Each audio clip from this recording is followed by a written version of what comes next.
Hello and welcome. This is the English translation for this year's Privacy Week 2020. My name is Andre, and there is my colleague Sebastian next to me. We are translating the next talk. Is media literacy goes viral. Remarks to the irrelevance of system relevance. And I am welcoming our referee, Mr. Christian Schwerz. Let's hear what he says. Thank you very much. I teach media literacy and media pedagogy on the University of Vienna. Thank you very much to Della for the invitation to come to this. When I looked at the program, I've found out that I have the great pleasure of holding the first talk.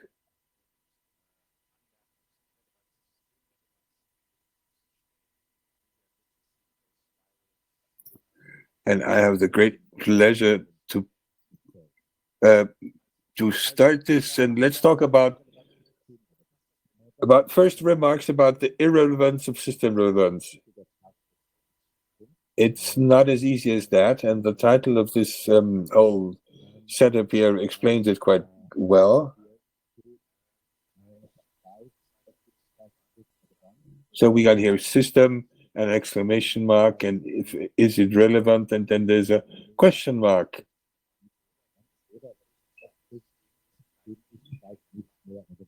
And if you spell it out very quickly, it could be that you say that the system is not relevant anymore.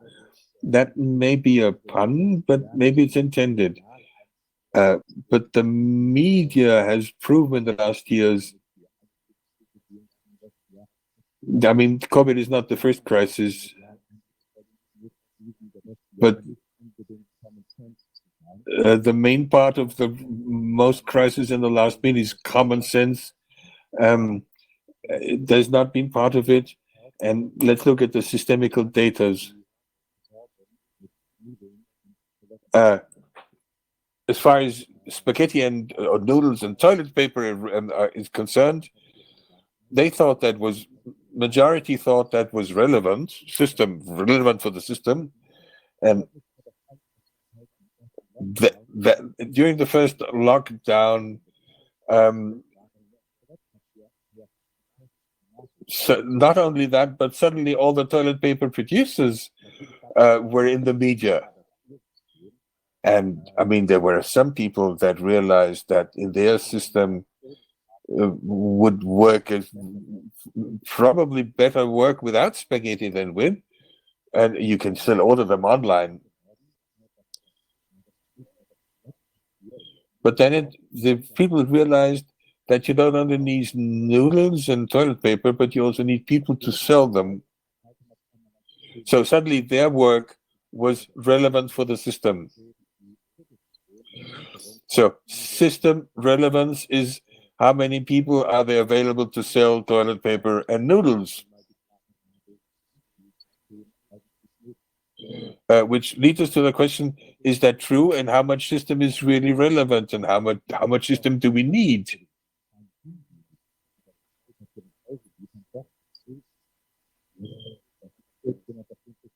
Because obviously those that deliver the toilet paper were not so important, because nobody looked if they suddenly had more to do. All the delivery guys.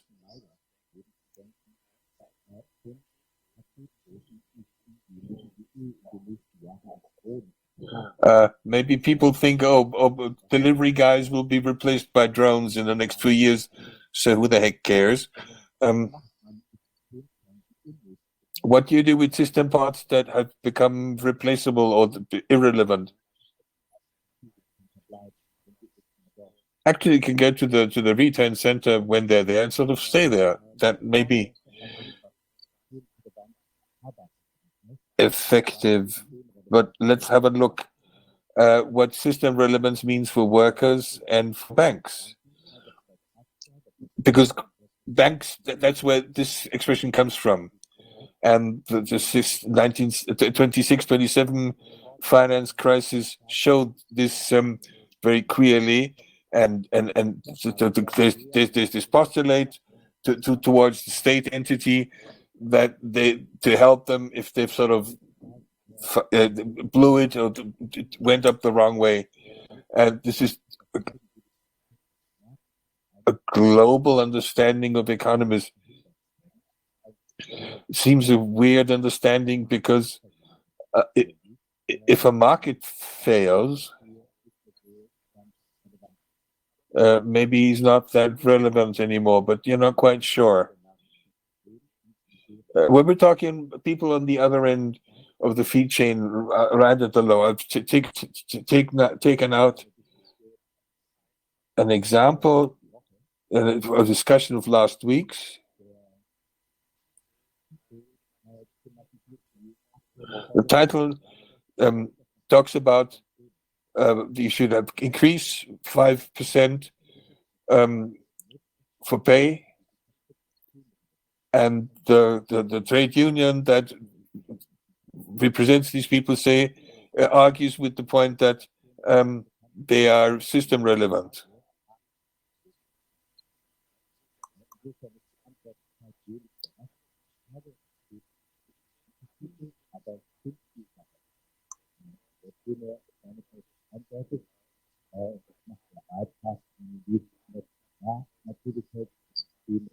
Of course, relevance to the system is limited in public service. So it's difficult to make that argument concerning public service. And especially when it comes to raising wages, the remark will always be that there is no relevancy to the system, because as far as wage rises are concerned, that has always been the point where employers have said now the fun stops, and system relevant banks are those that are supposed to receive more money. The employees that are relevant to the systems are not. That is one of the interesting positions that we hear these days. Not a very surprising one, because that is what a bourgeois paper like this would be expected to say. I'm interested in the contradiction between system relevancy of banks and people. That is quite an interesting way of looking at the use of the word relevance. So workers that are relevant are fobbed off with small amounts of money. The banks are saved, and the workers are those that have to expose their bottoms.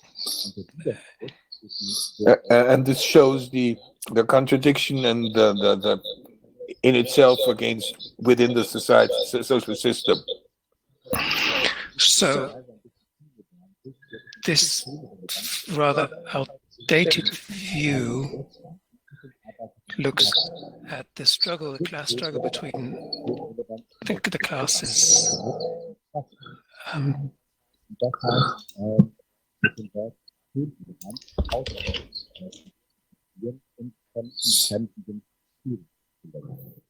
So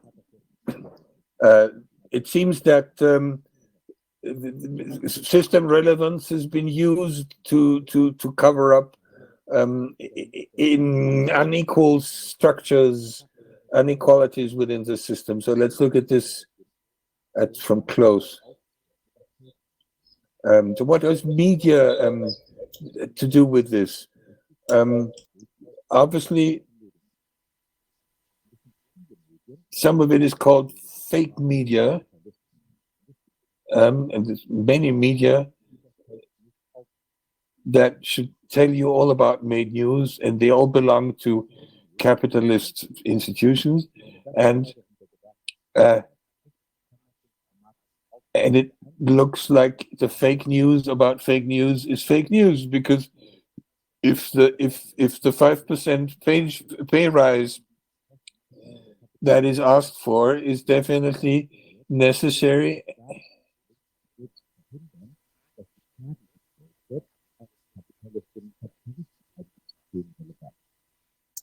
and this is we use an attitude to put out the question if the capitalism itself is system relevant. At the end of the 19th century, there was a paper, The Theory of the Leisure Class, an interesting.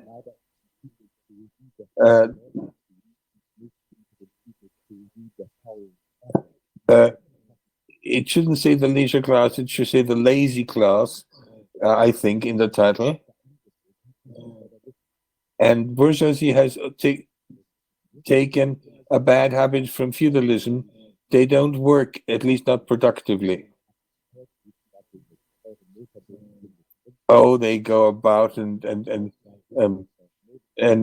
spend a lot of money and had a lot to do with travel all over the place, but they don't work in a sense of productivity as the lower classes are supposed to do.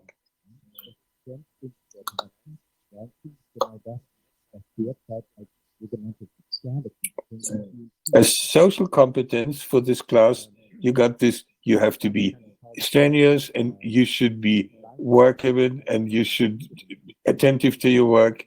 And the upper classes don't have to learn that. They sort of don't, because they got the money and they don't have to work for it. This paper that I was talking about describes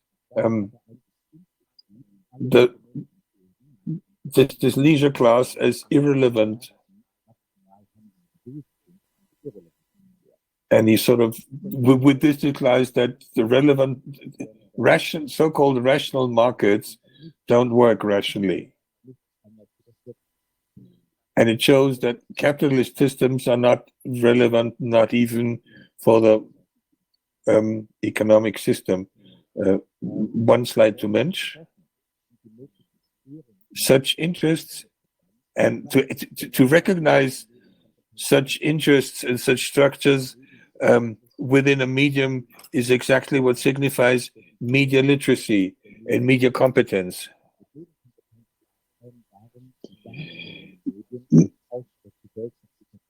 Media competence is basically realizing the way the media reports as a presentation of what happens in society.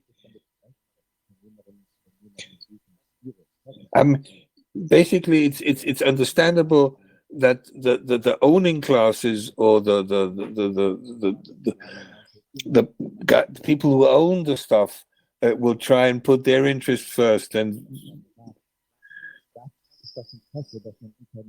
that is the interest or the interest that you should wait or expect from any company or any capitalist structure that you meet in the media.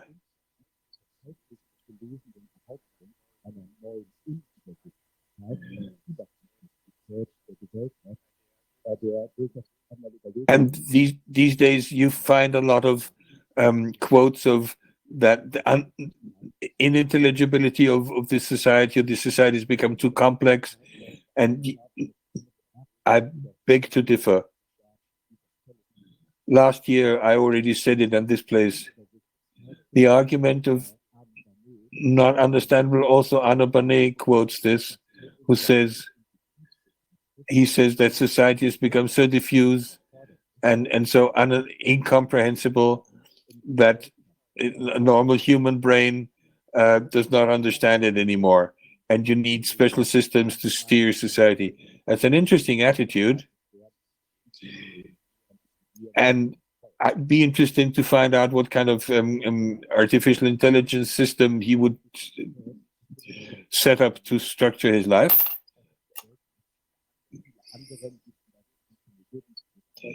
other Nicholas.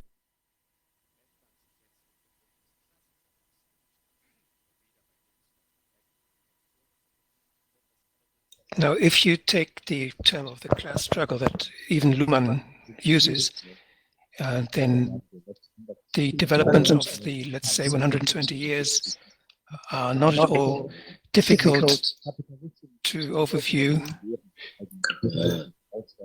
And they can legitimize the exploitation of other people.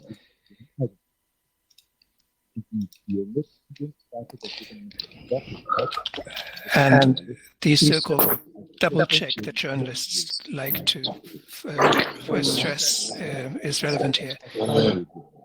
And what this means is that you consult two media, and they should be serious media, such as the Zeit newspaper. Journalists normally don't recommend asking the unions because that would probably lower their audience figures. That's a suspicion that they like, an assumption that they like to make at this point. So let's take a look at a trade union position about what Zeit has reported about. On the union's website, the interesting you can find it's good wages that are relevant to the system. That's not what Zeit said, and the conclusion is different too. Zeit said that the demand was for a rise of 5%, but actually it's 4.8%, which is small perhaps, but symbolically important because a 5 in front of the comma decimal point looks different, and I'm sure that Zeit journalists are very aware of that too. Which tells us that media competency doesn't mean that, well, it means that we should be able to get our own information, and we should develop a yardstick to judge the information, and that the unviolable dignity of the human should be among those yardsticks that should not be violated. That seems to me quite self-evident.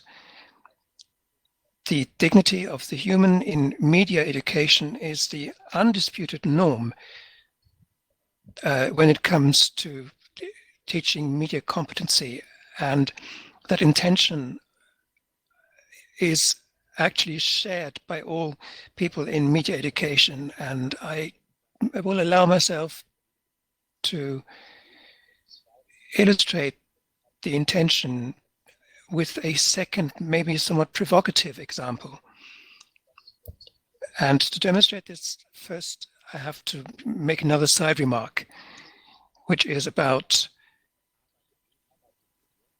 the worker media culture that existed at the end of the 18th century in the US. At that time in the US, there were thousands of newspapers that workers published. But they were published by workers and written by workers, of course, too. That was essential for the self-image of workers as workers. To put it mildly, develop an understanding of oneself as proletariat presupposes that there are others that experience the same that you experience, and connected to that class awareness are media that communicate this, and these media are quite relevant. And that, of course, is something that capitalists don't like so much. Chomsky pointed to this, saying that the bourgeois press from the 1920s developed an effective instrument against workers' media, and that instrument was advertising. With the revenue from advertising that media could make, capitalists managed to accumulate more funds, and with those funds then move against the workers' press, for example, by selling their own products more cheaply. That was used very systematically to nudge the workers' press away from the market or displace them from the market. So that's why they can see that workers were not really regarded as relevant to the system at the time. And a few years later, after the bourgeois press introduced the strategy, there were no workers' media anymore. And that continues to be the case just as much in Austria as in the US. The last workers' newspaper was stopped in 1890. So that was so much about this. This is about media knowledge. And I would like to play around with these ideas a bit and take a look at a more recent example. I assume that most of the audience would have heard of Facebook. This is a media company belonging to a capitalist, quite evident, but this is something you should remind yourselves of every now and then. And to make that clear, I would like to take a certain didactical position and suggest something that I cannot necessarily claim to be true in every respect. I can claim that it can lead to a certain reflection from the point of view of media education. If I look at Facebook and decide to use Facebook, I will be made aware of cookies. And what's interesting is the purpose that is stated for cookies. Cookies are used to deliver relevant advertising. And the relevance seems to be a very interesting topic. And that's is the question now, is that the kind of relevance that is meant by being relevant to the system? Personally, this cannot be about me personally. I consider advertising to be rather irrelevant and dispensable, and I'm pretty sure that many others will agree. So, it was probably relevant to Facebook, which is not a very surprising thing to say, but it's interesting to become aware of that, because the companies claim that they use the data to deliver advertising that is relevant to me. So that is perhaps, to use a word by Donald Trump, fake news. This is relevant for the tech companies, not for me. And this can be easily seen by looking at the algorithms that choose which advertising I see. None of these algorithms realize that I don't want to see any advertising. If the algorithms would do what they claim to do, they should actually not give me any advertising at all, because that is what I want.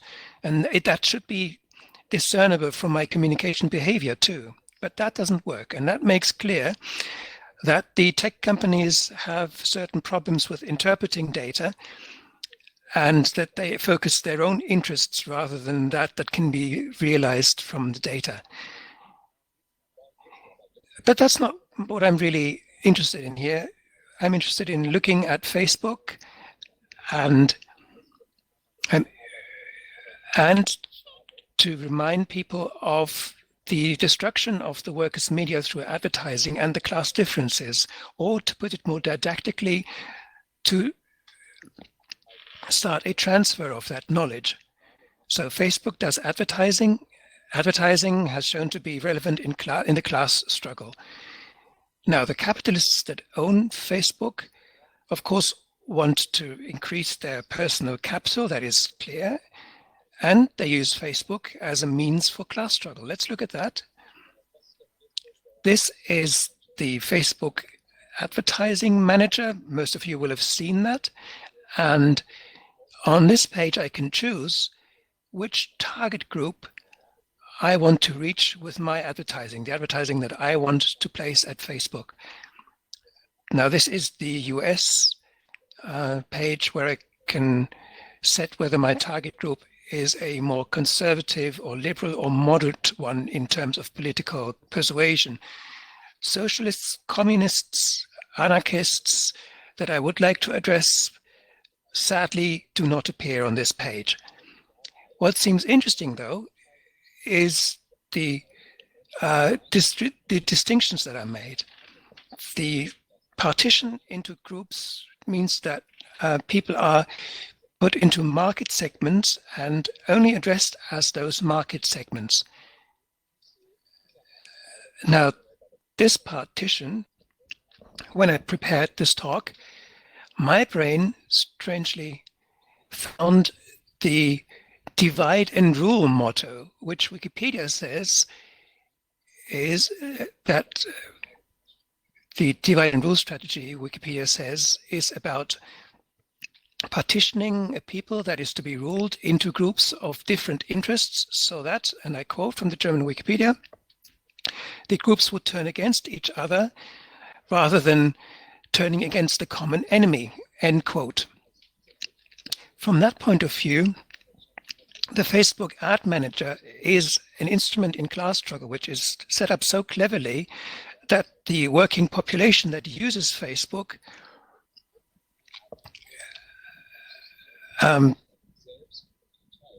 partitions itself and turns against each other as a consequence, instead of dealing with their common class enemy. And that works so well that it's almost sad, one has to say. It probably works because this divide and rule approach turns up or has an effect, and it's at a second point as well. There is a second dividing algorithm that the users, that the people have called the filter bubble, which it could also be called the echo chamber or the agenda setting strategy. The intent for this algorithm, of course, is to raise click rates, and for that, people are put into bubbles so that they can be solved as market segments. Or to be more precise, they are expected to put themselves in bubbles so in order that Facebook can sell them as market segments. And this putting into bubbles is what users are doing themselves. What is prevented by this is the creation of a class awareness, because class awareness presupposes that I am aware of the fact that many others are in a similar position as I am myself. And that prevents me from being in solidarity with others. And that is something that can be effectively prevented with the use of market segments. And all that remains is competition and struggle against each other. So Facebook is a means to further the thought of competition as having no alternative. And that's what users are paying for with their awareness. They pay for the fact that they're for being exploited and for partitioning themselves and for being prevented to being in solidarity. And that is a real achievement by the capitalists behind Facebook. At this point, I will close by pointing to Chomsky, who said, and I've allowed myself to translate this paragraph, well, there's always a class struggle. Capitalists are very much aware of class. They are always running in a class struggle, and they're always about weakening the opposition. Now, when it comes to teaching media competency, it's about making people aware of the use of these mechanisms and educating people in dealing with them. And from a social point of view, it's about creating structures in which the dignity of the human is preserved. And that includes the shaping of my infrastructure as much as the conscious shaping of my communication habits. And how that is done, I don't have to, of course, tell you at this place.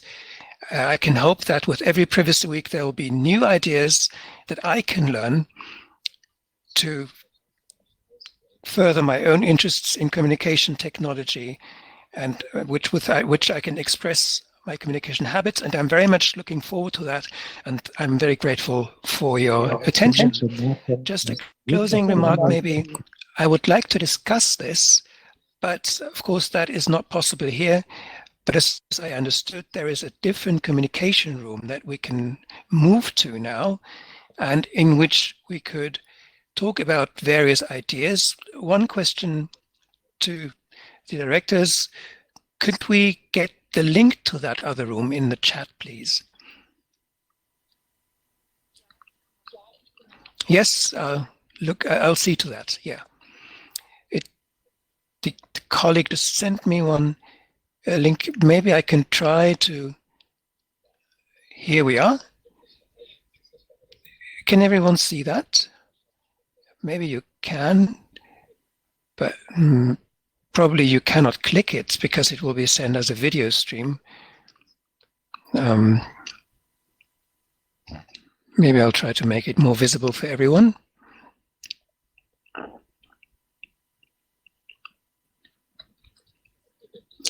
Okay, if I click on that, I will of course exit this room.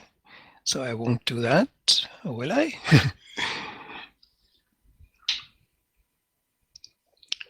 So I'll wait another 30 seconds until everyone has clicked on that link.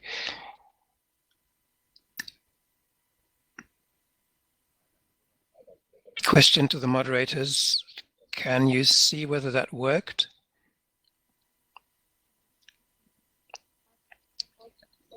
Okay.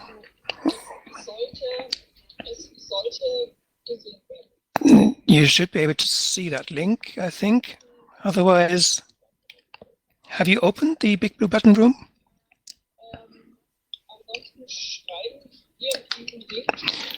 Otherwise, I will simply write down that link and just put it into the picture, and everyone this way should be able to see it. I can't think of anything better right now. And that's all I can hear from, I don't hear anything different from the direct, from the backstage.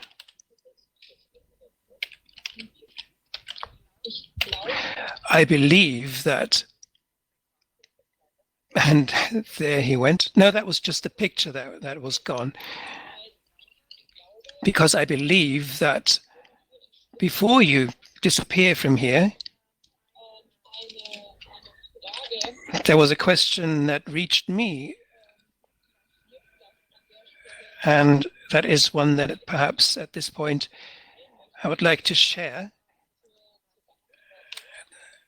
for you to answer. And the question that reached me is, shouldn't it, in the light of new, more affordable mass media, shouldn't there be a reversal of that development? Or put it another way,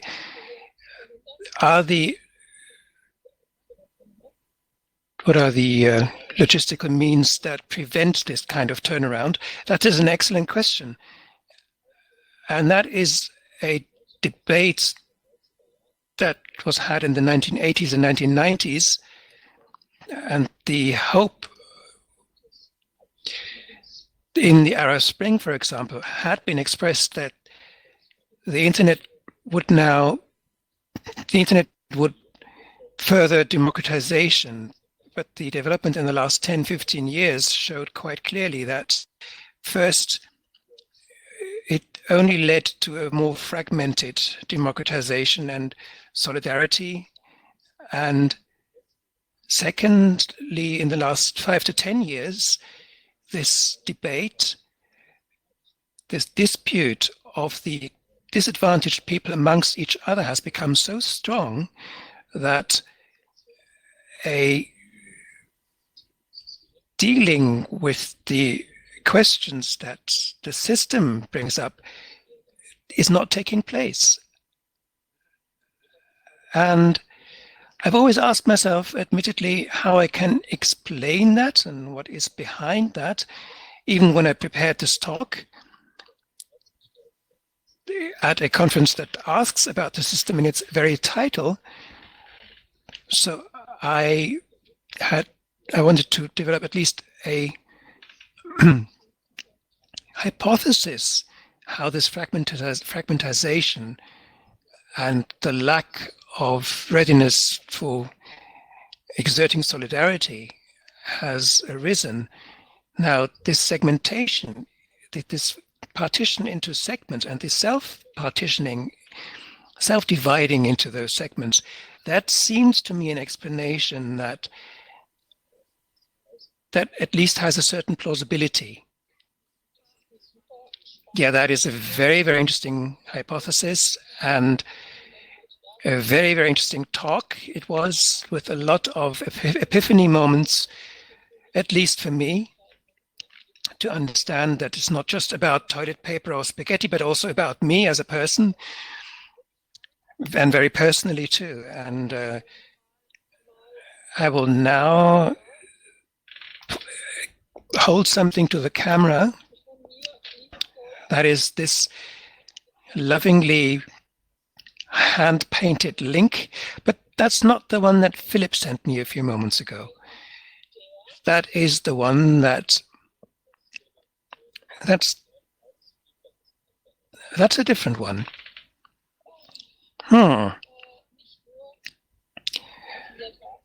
Not just this day, but also this system is really getting me down, and now you know why. That is very nice. Well, there are easier ways anyway. If I can get the screen back.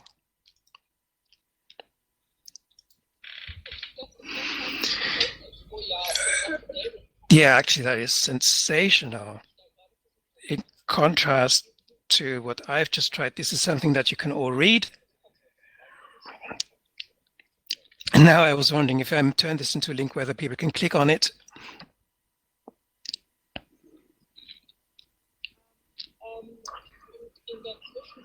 And in the meantime, there is another question that has just reached us, a question that I would like to put to you. Do you believe personally that through the corona pandemic, the media literacy of society will rather change for the better or for the worse? Interesting phenomenon. The way that people deal with digital technology through all those breaches that we see lead to a revolution and a reflection about the effects that technology has. And I would assume, I would posit that the use of technology reinforces this effect to some extent, but I would believe that the ideas that I've just presented, it would be hard to develop ad hoc unless you have a certain basic sense of the way you can think about these things. So my assumption would be that the corona pandemic does not really further increase media competency in the way in terms of media criticism. Maybe it will improve media criticism in terms of the way we use media, because more people will now do more things with digital technology, and maybe they will start thinking about it. But this kind of self-reflection to include social developments in that kind of reflection requires further education. Now, luckily in Austria, we have digital basic education as part of the school curriculum. And in digital basic education, one practice is media criticism, yes, but I would assume that teachers not as such can develop this certain critical distance to the media, that because that they haven't learned this themselves. They haven't been able to study it, and they have had little occasion to really deal with it. It's quite a it's quite a tough thing to do. I spend all day thinking about these things and making all kinds of suggestions and reading analysis. That then makes it fairly easy. to become a bit more provocative. And if you are actually, if you're normally doing other things as your main occupation, then that becomes more difficult. So I would want to use my talk to maybe suggest certain materials that teachers could read and that could support teachers to really communicate these media criticism in their basic media basic education.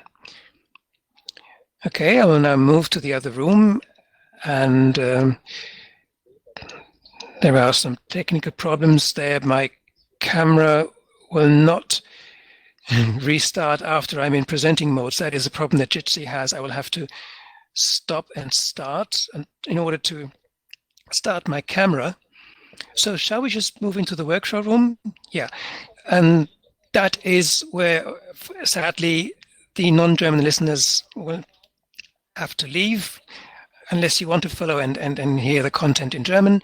You are listening to the English translation of Media Literacy Goes Viral, remarks on the irrelevance of system relevance. I hope you've enjoyed it, and you were listening to Sebalis and to Andre, and